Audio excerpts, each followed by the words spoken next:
శ్రోతలందరికీ నమస్కారం. అంగులూరి అంజనీదేవి గారి ఆడియో బుక్స్ ఛానల్ కి స్వాగతం. ఇప్పుడు మీరు ఇలా ఎందరున్నారు నవల 22వ భాగం వింటారు. ఈ నవల వ్రాసిన వారు శ్రీమతి అంగులూరి అంజనీదేవి గారు. చదువుతున్నది హిమచంద్రిక. ఇక కథలోకి వెళదామా? సంకేత లోపలుందా బాబు? అమ్మా సంకేత, అమ్మా సంకేత అంటూ శశమ్మ అటూ ఇటూ వెళ్ళి పిలిచింది. సంకేతనే కాదు, ఆ ఇంట్లో ఎవ్వరూ లేరు, ఒక్క అనంత్ తప్ప. ఎందుకలా కేకలేస్తారు? సంకేత లేదు అన్నాడు పొడిగా అనంత్. ఎటు వెళ్ళింది బాబు? వదినగారు కూడా కనిపించట్లేదు. ఇద్దరూ కలిసి ఎటైనా వెళ్ళారా అంది శశమ్మ. అంతలేదు, మీ అమ్మాయి మా పెద్దమ్మతో వెళ్ళలేదు. ఎటు వెళ్ళిందో తెలియదు. 3 రోజులైంది. 3 రోజులైందా? మాకో మాటన్నా చెప్పలేదు. అయినా అది మీకు చెప్పకుండా ఎటు వెళ్తుంది? అలా వెళ్ళే మనిషి కాదు. మాకు తెలుసు మా అమ్మాయి ఏంటో అన్నారు ఇద్దరూ ఒకేసారి. అబ్బా, మీ అమ్మాయి ఏంటో మీకు తెలుసా? మరి పెళ్లికి ముందు నన్ను ప్రేమించిన విషయం మీతో ఎందుకు చెప్పలేదు? ఈ ఒక్క పాయింట్ చాలు ఇప్పుడు మిమ్మల్ని మీ అమ్మాయిని బయటకు లాగటానికి అన్నాడు చులకనగా. బయటకు లాగటం ఏంటి? అయినా అది వేరనంత్. ప్రేమించానంటే మేమొప్పుకోమని చెప్పలేదు. దానికి దీనికి ముడిపెట్టకు అన్నాడు నరసింహం. ఎందుకు పెట్టను? ఇప్పుడు కూడా వద్దంటారనే ఇంట్లో చెప్పకుండా వెళ్ళింది అన్నాడు. నువ్వేదో దాస్తున్నావు బాబు. అది నీకు చెప్పకుండా ఎటూ వెళ్ళదు. దానికి నువ్వంటే ప్రాణం అంది శశమ్మ. అది ఒకప్పుడు, ఇప్పుడు కాదు అన్నాడు అనంత్. అసలేం జరిగిందో చెప్పు బాబు, మాకు భయంగా ఉంది. నీకు ఉద్యోగం లేకపోయినా దాన్ని నువ్వు ఎక్కడుంచితే అక్కడుంటోంది. నువ్వు వద్దన్నావని బయటికెళ్ళి ఏ పని చేయకుండానే ఉంది. ఇప్పుడది కనిపించకపోతే నీకు తెలియదంటున్నావు. అసలేమైంది మా బిడ్డ అన్నాడు నరసింహం. అనంత్ కోపంగా చూసి, మీ బిడ్డ ఏమైందో నాకెలా తెలుస్తుంది? వెళ్ళేటప్పుడు నాకేమైనా చెప్పిందా? చెప్పలేదని చెప్తున్నాను కదా, నన్నెందుకు విసిగిస్తారు అన్నాడు. వెళ్ళేటప్పుడు అంటున్నావు, వెళ్తున్నప్పుడు నువ్వు చూసావా? నువ్వు చూస్తుండగానే వెళ్ళిందా బాబు నా కూతురు? ఆతృతగా అడిగాడు నరసింహం. అనంత్ మాట్లాడలేదు. వాళ్లకు అతని మీద అనుమానం వచ్చింది. చూడనంత్, మాకున్నది ఒక్క బిడ్డ. మా బిడ్డ గురించి మాకిప్పుడే తెలియాలి. మేము పల్లెటూరు వాళ్ళం, మాకేం తెలియదనుకోకు. మాక్కూడా అన్నీ తెలుసు. నువ్విలాగే మాట్లాడితే బయటికెళ్ళి ఏం చేయాలో అది చేస్తాం. నిన్నెంత దూరం తీసుకెళ్లాలో అంత దూరం తీసుకెళ్తాం అంటూ కోపంగా చూశాడు నరసింహం. నన్ను తీసుకెళ్టం తర్వాత, ముందు మీ అమ్మ ఏం చేస్తుందో తెలుసుకోండి. నాకు ఉద్యోగం లేదని డబ్బు కోసం వెధవ నాటకాలు మొదలుపెట్టింది అన్నాడు. వెధవ నాటకాలా? మా సంకేత అలాంటిది కాదు. నువ్వలా మాట్లాడకు అన్నాడు నరసింహం. శశమ్మకు అయోమయంగా ఉంది. అనంత్ కోపంగా ముందున్న స్టూల్ని తన్నుకుంటూ లేచి నిలబడ్డాడు. మీ సంకేత ఎలాంటిదో ఇక్కడ కాదుగాని ముందు మీరు పోలీస్ స్టేషన్కి పదండి, అక్కడ చెప్తాను. అక్కడికే కదా నన్ను తీసుకెళ్తానని బెదిరించేది. పదండి, నేనే మిమ్మల్ని తీసుకెళ్ళి మీ కూతురుతో మీరెలాంటి వెధవ పనులు చేపిస్తున్నారో జరిగింది మొత్తం చెప్పి మిమ్మల్ని లోపల పెట్టిస్తా. ఎలా బయటకొస్తారో చూస్తాను అన్నాడు. ఇంకా ఏమేమో అన్నాడు. కాలికేస్తే మెడకి, మెడకేస్తే కాలికేసి మాట్లాడాడు. వాళ్ళు తన అత్తమామలన్నది పూర్తిగా మర్చిపోయి మాట్లాడాడు. చదివిన సంస్కారం కొంచెం కూడా లేదు అతని మాటల్లో. ఏం మాట్లాడాలో తోచక వెనక్కి తగ్గాడు నరసింహం. భార్య ముఖంలోకి చూశాడు. అనంత్ మాటలకి ఆమె అప్పటికే భయంతో బాధతో వణికిపోతోంది. మన బిడ్డ కోసం మనమొస్తే ఎలా మాట్లాడుతున్నాడో విన్నావుగా. ఇంతకన్నా అవమానముందా? ఇంత జరుగుతున్నా ఈ ఇంట్లో వాళ్ళంతా ఏమయ్యారు? దేవరాయుడు, సావిత్రమ్మ కనిపించరే? అసలు పెళ్లిలో కనిపించిన ఆ శరదృతమ్మ ఏమైంది? ఇప్పుడు మనం ఎవరిని అడగాలి మన సంకేత ఏదని? పెద్దవాళ్లతో సంబంధం పెట్టుకుంటే ఇలాగే ఉంటుందని అప్పుడే వద్దని చెప్పాను. అయినా వినకుండా దూకింది. ఇప్పుడు మన బిడ్డ ఏమైందో ఏమో అంటూ నిస్సహాయంగా బయటకు నడిచాడు నరసింహం. బయటకు వెళ్ళాక అతను మాట్లాడేదంతా అబద్ధమండి, మనం నమ్మొద్దు. మన బిడ్డ ఎలాంటిదో మనకు తెలియదా అంటూ బాధపడింది శశమ్మ. ఏం చేద్దాం శశి, అతనెలాంటివాడో పెళ్లికి ముందే నాకు తెలుసు. అందుకే వద్దన్నాను. వినకుండా అతన్నే చేసుకుంది. ఇప్పుడు మనమేం చేయగలం? మనమెంత, మన శక్తి ఎంత అన్నాడు దిగులుగా. మనమిప్పుడు ఊరు వెళ్ళొద్దండి. సంకేత కనిపించే వరకు ఇక్కడే ఉందాం. మన సంకేత ఎలాంటిదో మనకు తెలియదా? వెళ్ళి పోలీసులతో చెప్దాం అంది. ఇప్పుడు మనకు ఆ అవకాశం కూడా లేదు శశి. పోలీసుల దగ్గర అతనేం మాట్లాడినా మన పరువే పోతుంది. ఏమైనా మాట్లాడగలడు, ఏమైనా చెయ్యగలడు. చూస్తేనే అర్థమవుతోంది. ఇదంతా మన ఊరిలో తెలిస్తే మనం తలదించుకొని బ్రతకాల్సొస్తుంది. ఆ బ్రతుకు బ్రతికే కన్నా చావటం మేలు అన్నాడు. తల పట్టుకుంది శశమ్మ. ఆమెను అలాగే తీసుకెళ్లి బస్సెక్కించి ఇంటికి తీసుకెళ్లాడు నరసింహం. అనంత్ సంకేతను వెళ్ళిపొమ్మని లిఫ్ట్ గదిలోకి నెట్టిన రోజే శివాని దగ్గరకు వెళ్ళింది. శివాని ఈశ్వర్కి దూరమయ్యాక లేడీస్ హాస్టల్లో ఉంటుందన్న విషయం సంకేతకు ముందే తెలుసు కాబట్టి నేరుగా అక్కడికే వెళ్ళింది. అనంత్ ఏం చేశాడో చెప్పింది. ఇదంతా మా అమ్మ నాన్నలకు తెలిస్తే తట్టుకోలేరు శివాని. ఇప్పటికే వాళ్ళను చాలా బాధ పెట్టాను. అందుకే మా ఊరు వెళ్లకుండా ఇలా వచ్చాను. నేను కొద్ది రోజులు నీ దగ్గరుంటాను. ఏదైనా చిన్న జాబ్ చూసుకుంటాను. ఏమంటావ్? అంది సంకేత. నీ బీటెక్ ఇంకా కంప్లీట్ కాలేదు. ఇప్పటికిప్పుడు నీకు ఏ జాబ్ రాదు సంకేత. నా దగ్గర ఉండటం కూడా నీకు సేఫ్ కాదు. ఈశ్వర్ ఇష్యూ ఇంకా క్లియర్ కాలేదు. దీనికోసమే లాయర్ పట్టాభి గారి దగ్గరికి అప్పుడప్పుడు వెళ్తుంటాను. ఒక్కసారి దేవరాయుడు గారు కూడా నన్ను అక్కడ చూశారు. నా బిజీలో నేనుండి ఆయనను పలకరించలేదు. అప్పుడు హిందూ నా పక్కనే ఉంది. హిందూది చాలా హెల్పింగ్ నేచర్ అంది. దేవరాయుడు మావయ్య ఇంతకు ముందే చెప్పారు శివాని, మీరు లాయర్ దగ్గర కనిపించినట్లు. యాక్చువల్లీ ఆయన చాలా మంచివారు. అనంతే ఆయన గురించి నాకు చాలా బ్యాడ్గా చెప్పాడు అంటూ తల వంచుకుంది. అనంత్ గురించి వదిలే సంకేత. నేను చెప్పేది విను. ప్రస్తుతం నువ్వు ఎక్కడుండేది ఎవ్వరికీ తెలియకపోవటమే మంచిది. హిందూ జాబ్ చేస్తూ వాళ్ళ అమ్మగారితో ఇదే సిటీలో ఉంది. నిన్ను హిందూ దగ్గరికి తీసుకెళ్తాను. అది నీకు మంచి సేఫ్ అండ్ సీక్రెట్ ప్లేస్. దేవరాయుడు గారు నాకు ఫోన్ చేసినా తెలియదని చెప్తాను. హిందూ అయితే ఎవరికీ టచ్లో ఉండదు. పద వెళ్దాం అంటూ సంకేతను హిందూ దగ్గరకు తీసుకెళ్ళింది శివాని. అప్పట్నుండి సంకేత హిందూ దగ్గరే ఉంది. సంకేత ఇంట్లోంచి వెళ్ళాక ఆ ఇంట్లో అనంత్ పొజిషన్లో మార్పొచ్చింది. ఎప్పుడైనా ఒరే తమ్ముడు అంటూ చాలా ప్రేమగా పిలిచే సరిత ఇప్పుడలా పిలవటం లేదు. ఆమె కొడుక్కి ఫిట్స్ వచ్చిన రోజు నుండి మాట్లాడటమే మానేసింది. సరితనే కాదు, ఇప్పుడు ఆ ఇంట్లో ఎవ్వరూ అనంత్తో మాట్లాడటం లేదు. తిన్నావా లేదా అని అడిగేవాళ్లు కూడా లేరు. సంకేత ఉన్నప్పుడైతే అతను ఎంత కసిరి కొట్టినా కడుపు చూసి పెట్టేది. కోపమొచ్చి గట్టిగా అరిచినప్పుడు అతని నోటిని ఆమె చేత్తోనే మూసి, మనలో మనం ఇలా గొడవలు పెట్టుకుంటే ఇంట్లో వాళ్ళు చిన్న చూపు చూస్తారు అనేది. ఏది చెప్పినా నెమ్మదిగా చెప్పేది. అతనే అర్థం చేసుకోకుండా నొప్పించేవాడు. అయినా సర్దుకుపోయేది. మొన్నొకరోజు పనిమనిషి అనంత్ గది శుభ్రం చేయటానికి వచ్చి, టీవీ వాళ్ళకి చెప్పలేకపోయారా సారు సంకేతమ్మ కనిపించటం లేదని? వాళ్ళైతే ఊరు వాడ ఏకం చేసినట్లు సంకేతమ్మ ఫోటో కూడా చూపిస్తారు టీవీలో. తప్పకుండా తిరిగి వస్తుంది. చదువుకున్నవారు భార్య లేకుండా ఎలా ఉంటారు? చూసేవాళ్ళు వేరే రకంగా అనుకోరా? మీ స్నేహితుల భార్యల్లో ఎవరైనా ఇలా వెళ్ళారా? అంది. చిర్రొత్తికొచ్చినా నోరెత్తకుండా పక్కకి చూశాడు అనంత్. పిచ్చుక మీద బ్రహ్మాస్త్రంలా పనిమనిషిని తిట్టగలడా, కొట్టగలడా? అనంత్కి ఆ ఇంట్లో ఉండాలనిపించలేదు. వెంటనే తన తల్లి శరదృతికి ఫోన్ చేసి, అమ్మా నేను బాంబే వస్తాను, నిన్ను నాన్నగారిని చూడాలనుంది అన్నాడు. సంకేత వచ్చిందా? అంది శరదృతి.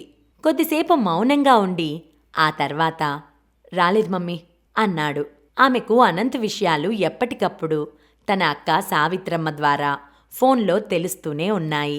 అనంత్ని వదిలేసి సంకేత వెళ్ళిపోయింది అని చెప్పినప్పట్నుండి బాధగా ఉంది. ఒకసారి వచ్చి అనంత్ మీద కోప్పడి వెళ్ళింది. అప్పట్నుండి అనంత్కి ఫోన్ కూడా చెయ్యట్లేదామె. ఆ రాత్రికే బాంబే బయలుదేరి వెళ్ళాడు అనంత్.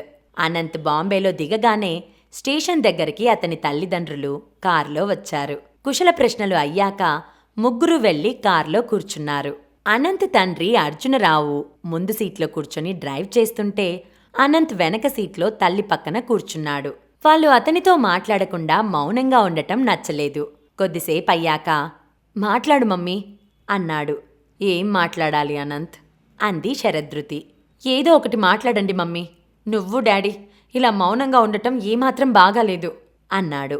నీకు బావుండాలి అంటే ఏం మాట్లాడాలో నాకెలా తెలుస్తుంది? నువ్వు చెప్పు. ఏం మాట్లాడాలో అదే మాట్లాడతాను అంది శరదృతి. ఏంటి మమ్మీ కొత్తగా మాట్లాడుతున్నావు? నేను పుట్టినప్పటి నుండి నువ్వు నాతో ఎన్ని మాటలు మాట్లాడలేదు? అవన్నీ నేను చెప్తేనే మాట్లాడావా? అన్నాడు అనంత్. అవన్నీ నీకు నచ్చలేదుగా నాన్నా. నచ్చితే నేనేం చెప్పినా వినేవాడివి. నువ్వలా వినకుండా నీకు నచ్చినట్లు చేస్తున్నావు అంది శరదృతి. నేనేం చేశాను మమ్మీ అన్నాడు అనంత్. నువ్వేం చేశావా? ఏ రోజన్నా నా మాట విన్నావా అనంత్? వింటే ఈరోజు నువ్విలా ఉండేవాడివా? ఏ తల్లికైనా తన కొడుకు బాగా చదువుకోవాలని, మంచి ప్రవర్తనతో ఉండాలని, ఉద్యోగం చెయ్యాలని, అందమైన భార్యతో ఆనందంగా జీవించాలని ఉంటుంది. నువ్వలా ఉన్నావా? తాళి కట్టాక ఒక అమ్మాయికి జీవితాన్ని ఇవ్వాలి గాని ఉన్న జీవితాన్ని కూడా లేకుండా చేశావు. అసలు నువ్వెలాంటి వాడివో తెలిసి కూడా నీకు పెళ్లి చేయటం మాదే తప్పు. ఆ పాపం నాదే. నీకు పెళ్లి చెయ్యాలన్న స్వార్థంతో ఒక ఆడపిల్లకు అన్యాయం చేశాను అంది శరదృతి. ఇప్పుడవన్నీ ఎందుకు శరదృతి అన్నాడు అర్జునరావు కార్ డ్రైవ్ చేస్తూ. ఇప్పుడు కాక ఇంకెప్పుడండి? ఇంటికెళ్ళాక కోడలి ముందు ఎలాగూ మాట్లాడలేము. అసలు సంకేత వీడిని ప్రేమించడం వల్లనే వీడికి భార్య అయిందనుకుంటున్నారా? నేను, మా దేవరాయుడు బావగారు ఆ అమ్మాయిని వీడితో పెళ్లి కొప్పించడం కోసం చాలా కష్టపడ్డాం.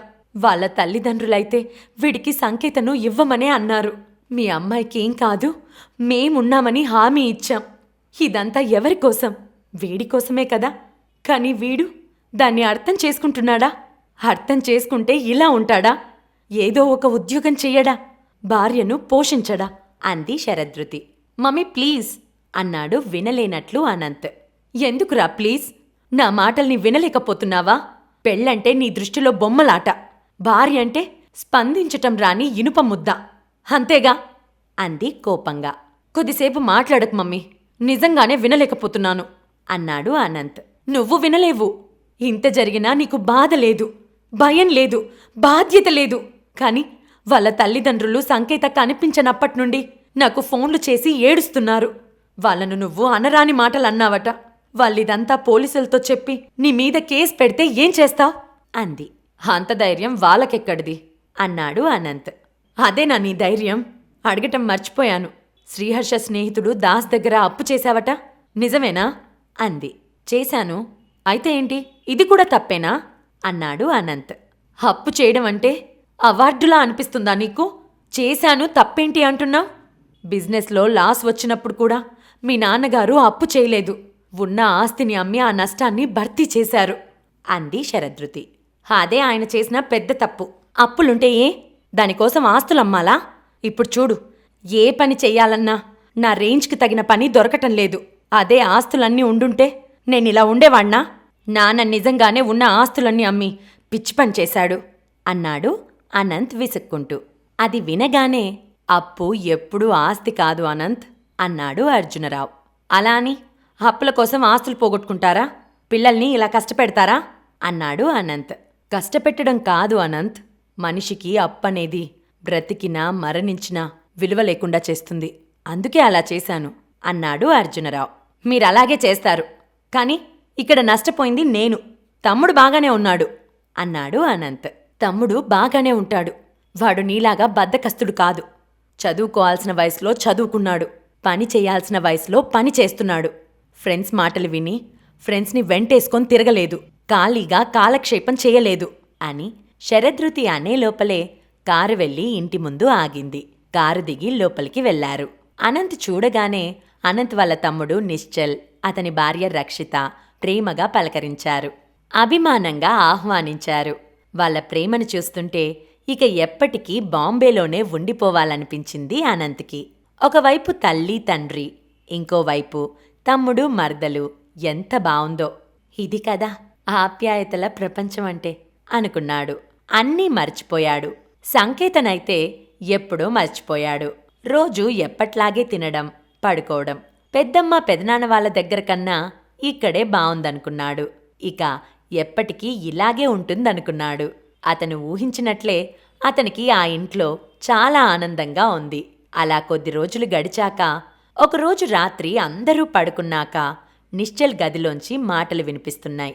ఇంకా నిద్రపోని అనంత్ ఆ మాటలు వినగానే లేచి కూర్చున్నాడు. నిశ్చల్ భార్య రక్షిత అనంత్ గురించి, సంకేత గురించి మాట్లాడుతోంది. అనంత్కి ఆశ్చర్యమనిపించి చాలా శ్రద్ధగా వినసాగాడు. ఏవండి, మీ వదినగారు ఎక్కడున్నారో తెలిసిందా? అదేనండి, మా అక్కయ్య సంకేత అని అడిగింది రక్షిత. నిశ్చల్ వెంటనే మాట్లాడలేదు. మాట్లాడరేమండి, ఆమె గురించి ఎప్పుడు మాట్లాడినా మౌనంగానే ఉంటారెందుకు? ఆమె గురించి ఎవరూ ఆలోచించరా? అత్తయ్యగారు మామయ్యగారు కూడా నా ముందేమీ ఆమె గురించి మాట్లాడరు. అసలు ఆమె ఉందా లేదా అది కూడా అవసరం లేదా మీకు? మీ ఇంట్లో ఆడవాళ్లకు మీరిచ్చే విలువ ఇదేనా? అంది.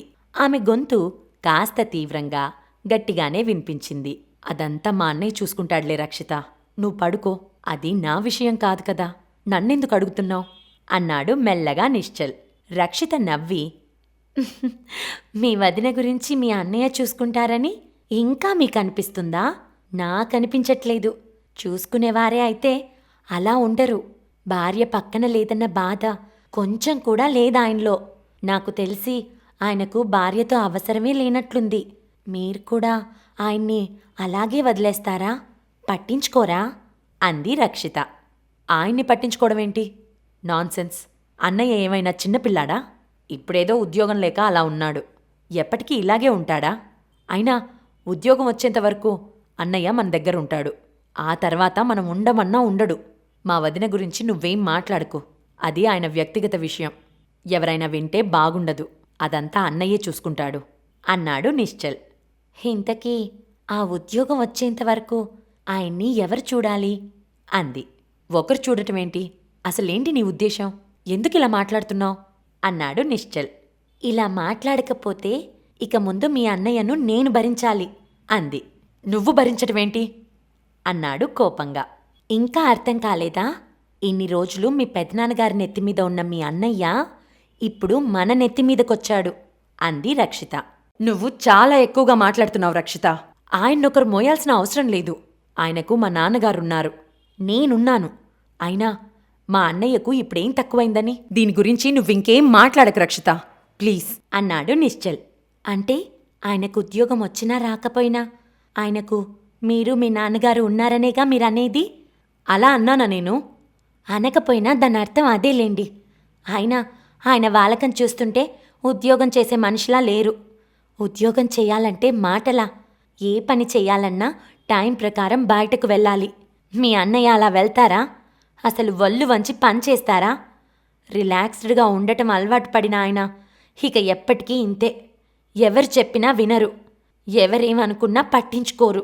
ఇలాంటి అసమర్థులతో జీవిత ప్రయాణం అంత సులభం కాదు. ఆ సంకేత అక్కకి మొక్కాలి. ఇన్ని రోజులు ఆయన గారితో ఎలా చేసిందో, ఇప్పుడెక్కడుందో ఏమో పాపం అంది రక్షిత. నిశ్చల్కి ఆమె మాటలు బాధగా ఉన్నా భరించక తప్పడం లేదు. రక్షిత మాట్లాడేది నిజమే అయినా వినడానికి కష్టంగా ఉంది. అయినా ఇక నువ్వు మాట్లాడకు రక్షిత అని అనలేకపోతున్నాడు. నాకు తెలిసి అక్క ఎక్కడో ఉండే ఉంటుంది, కానీ ఎవ్వరికీ తెలియదు. తెలుసుకోవాలని లేదు. ముఖ్యంగా మీ అన్నయ్యకే లేదు.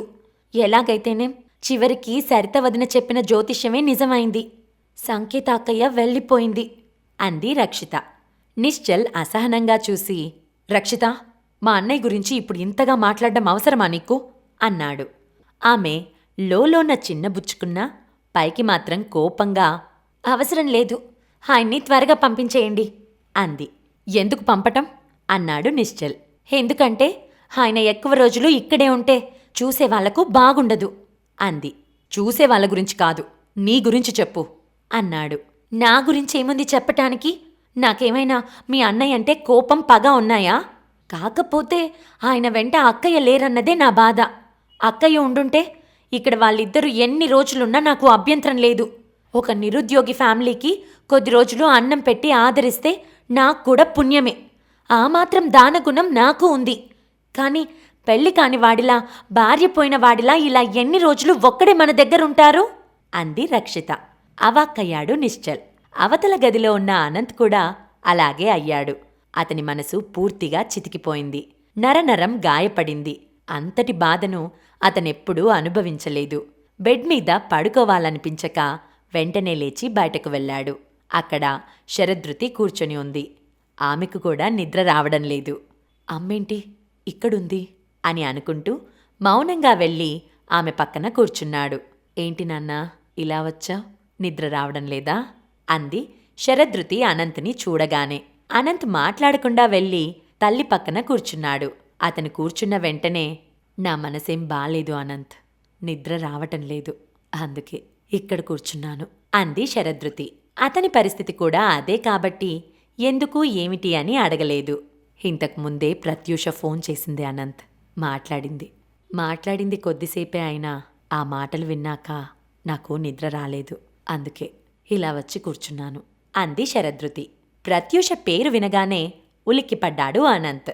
ప్రత్యూష ఫోన్ చేసిందా? ఆశ్చర్యంగా ఉందే అన్నాడు. అవుననంత్, నాకు కూడా ఆశ్చర్యంగానే అనిపించింది అంది. ఇప్పుడేం పనమ్మా మనతో తనకి? అప్పుడే నన్ను వద్దనుకుంది కదా, మళ్ళీ ఎందుకు ఫోన్ చేయడం? ఇంకా పెళ్లి కాలేదేమో. అయినా దాన్నెవరు చేసుకుంటారులే, బుద్ధున్నవాడెవ్వడూ చేసుకోడు అన్నాడు కోపంగా నిర్లక్ష్యంగా. అలా అనకు అనంత్, తనకి పెళ్ళైంది ఒక బిజినెస్ మ్యాన్తో. ఇప్పుడు తనొక హౌస్ వైఫ్. అమ్మాయిలెప్పుడూ ఒకేలాగా ఉండరు నాన్న, పరిస్థితులను బట్టి మారుతూ ఉంటారు. కానీ నీ విషయంలో తను బాగా ఫీల్ అవుతోంది అంది శరదృతి. ఫీల్ అవుతోందా? అది కూడా ఉందా తనకి? రాక్షసి, అనవసరంగా నా లైఫ్లోకొచ్చింది, నాకు లైఫ్ లేకుండా చేసింది. అయినా ఇప్పుడు అదంతా ఎందుకులే, ఫోన్ ఎందుకు చేసిందో అది చెప్పు అన్నాడు అనంత్. ఎందుకు చేసిందో తర్వాత చెప్తాను. ఇప్పుడు నువ్వేమన్నావు? తను నీకు లైఫ్ లేకుండా చేసిందా? అంటే తన తండ్రి ఆస్తిని మొత్తం తెచ్చి నీ చేతిలో పెడితే నువ్వు దాన్ని ఖర్చు పెట్టుకుంటూ గడుపుదామనుకున్నావు. అదే కదా నువ్వు లైఫ్ అనుకుంటున్నావు. కానీ అలాంటి లైఫ్ని ఏ అమ్మాయి కోరుకోదనంత్. అది తెలిసే నీకు ప్రత్యూష దూరమైంది అంది. ఏం మాట్లాడుతున్నావమ్మా? ప్రత్యూష ఏం చేసిందో నీకు తెలియదా? నన్ను పెళ్లి చేసుకోకుండా మోసం చేసింది, నాకు లేని బాధలు తెచ్చిపెట్టింది. ఇంకా తనని నువ్వు వెనకేసుకొనొస్తున్నావా? అది కాదు అనంత్, ప్రత్యూష నిన్ను పెళ్లి చేసుకునుంటే అప్పుడు నీకింకో రకమైన సమస్యలొచ్చేవి. ఆ సమస్యలు నిన్ను ఇలా కూడా ఉండనిచ్చేవి కావు. అవి నీకు చెప్పినా అర్థం కావు. ఎందుకంటే నువ్వు దేన్ని సీరియస్గా తీసుకోవు. ఈ రోజు గడిస్తే చాలు అనుకుంటావు. ఏంటమ్మా నువ్వు కూడా ఇలా మాట్లాడుతున్నావు అన్నాడు బాధగా. ఇప్పుడు కూడా ఇలా మాట్లాడకపోతే ఇంకెప్పుడు మాట్లాడాలి? చూడు అనంత్, నీ ప్రయత్నం లేకుండా, కష్టపడకుండా ఏదీ నీ దగ్గరికి రాదు నాన్నా. వచ్చినా అది నీ సొంతం కాదు. అలాంటి దాంతో నిర్మించుకున్నది ఏదీ నిలబడదు, గౌరవాన్ని ఇవ్వదు అంది శరదృతి. అనంత్కి వెంటనే రక్షిత మాటలు గుర్తొచ్చాయి. ఇప్పుడుందా గౌరవం నాకు అనుకున్నాడు మనసులో. ఎప్పుడు ఎలా ఉండాలో తెలుసుకో అనంత్. నీకు నా మాట వినటం రాకపోయినా నీకంటూ ఒక మనసు, అది చెప్పే మాట అనేది ఒకటుంటుందిగా. అది కూడా వినలేవా? నీకు నువ్వు ఏం చెప్పుకోలేవా? అసలు నీ గురించి ప్రత్యూష ఏమనుకుంటుందో తెలుసా నీకు? అంది శరదృతి. ఏమనుకుంటుంది అడిగాడు ఇష్టం లేకపోయినా అనంత్. నువ్వు తనని మర్చిపోలేక తననే గుర్తు చేసుకుంటూ నీ కెరియర్ని వదిలేశావట. ఫ్రెండ్స్తో కూడా కలవలేకపోతున్నావట. తన టైం బావుండి నువ్వు తన లైఫ్లోకి రాలేదు. కానీ లేకుంటే తను కూడా సంకేతలాగే అడ్రస్ లేకుండా అయ్యేదట. ఒక ఆడపిల్ల కోసం తన కెరియర్ని వదులుకున్న వాడి దగ్గర ఏ ఆడపిల్ల సుఖపడుతుందా ఆంటీ అంది. ఆ మాటలు విని నాకేం మాట్లాడాలో అర్థం కాలేదు. నిజం చెప్పు అనంత్, నువ్వు ప్రత్యూషను మర్చిపోలేకనే ఇలా అయ్యావా? అంది శరదృతి. అనంత్ కనతలు పగిలిపోతున్నాయి. ఏంటమ్మా నువ్వు కూడా అంటూ ఉడికిపోయాడు. అసలు నిన్ను సంకేత వదిలి వెళ్ళిపోయింది కూడా అందుకేనట అనంత్. భార్య ఎటుపోయినా నీకు పెద్ద లెక్కలేదట. నీకు బద్ధకం తప్ప రోషం పౌరుషం ఉండవని కూడా అంది శరదృతి. ఇప్పటికే నా నరాలు పగిలిపోతున్నాయి, నాకు చాలా అవమానంగా ఉందమ్మా అన్నాడు. ఉన్నా ఏం చేయగలమనంత్ అందామె. ఏదో ఒకటి చేస్తానమ్మా అన్నాడు అనంత్. ఇక ఈ కథను ఇక్కడితో ఆపుదామండి. మిగిలిన కథను 23వ భాగంలో వినిపిస్తాను. అయితే ఒక చిన్న రిక్వెస్ట్ అండి, ఈ ఆడియో నవల మీకు నచ్చినట్లయితే తప్పకుండా లైక్ చేయండి, షేర్ చేయండి. ఇలాంటి నవలలు మీరు ఇంకా వినాలంటే అంగులూరి అంజనీదేవి గారి ఆడియో బుక్స్ ఛానల్ని సబ్స్క్రైబ్ చేసుకోండి. నమస్తే.